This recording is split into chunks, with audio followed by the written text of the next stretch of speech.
Jean-Michel Charpin, nous vous retrouvons comme tous les ans le premier week-end de juillet à Aix-en-Provence pour les rencontres économiques du Cercle des économistes. Le thème cette année est si le soleil se levait aussi à l'ouest, la nouvelle dynamique mondiale.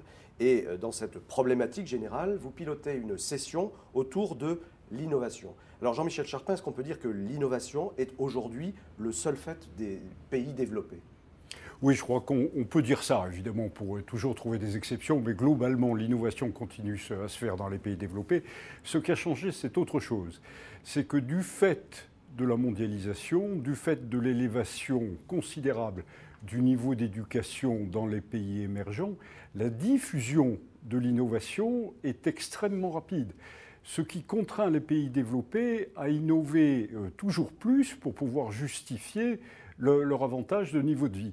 C'est pour ça que d'ailleurs que ma session sur l'innovation, elle est vraiment au cœur du sujet qu'on va discuter globalement lors des rencontres d'Aix. Aujourd'hui, quelles sont les conditions favorables à l'innovation ? Ben, on peut dire que c'est exactement ce qu'on va discuter lors de la session.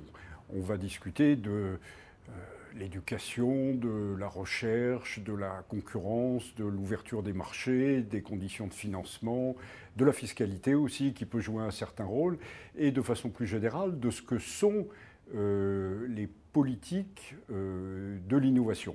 On se souvient par exemple qu'en Europe, il y avait eu la stratégie de Lisbonne qui avait démarré en 2000 et dont la Commission européenne elle-même avait reconnu qu'elle avait eu peu de conséquences. Maintenant, il y a Europe 2020, il faudra en discuter aussi, mais il y a le risque qui est peu de conséquences aussi.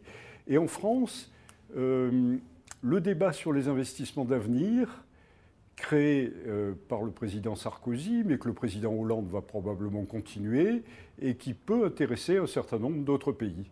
Est-ce qu'il y a aujourd'hui des innovations plus porteuses que d'autres ? Je pense notamment aux nouvelles technologies, aux énergies vertes. Alors, il y a plusieurs sortes d'innovations, hein.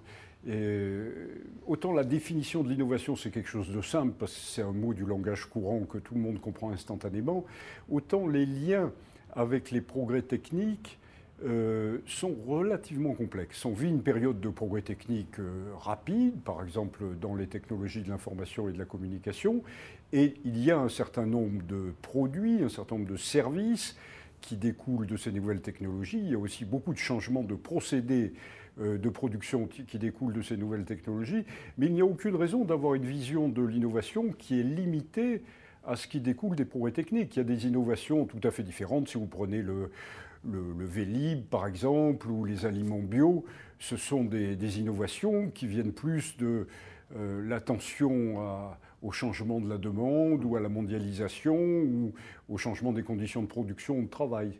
Alors, chaque année, il y a un nombre très important d'invités prestigieux pour débattre de tous ces sujets. Lors de cette table ronde que vous pilotez donc sur l'innovation, est-ce qu'on peut citer rapidement quelques noms ?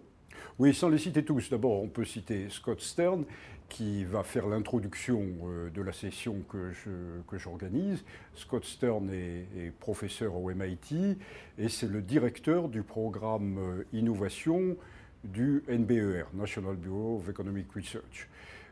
Il a abondamment écrit sur ces questions-là. On peut dire que c'est le meilleur au niveau mondial, au plan académique, sur cette question. Et puis il y aura aussi beaucoup de représentants alors de l'économie réelle, du business, si on peut dire. Nous aurons par exemple Clara Guémard, présidente de General Electric France.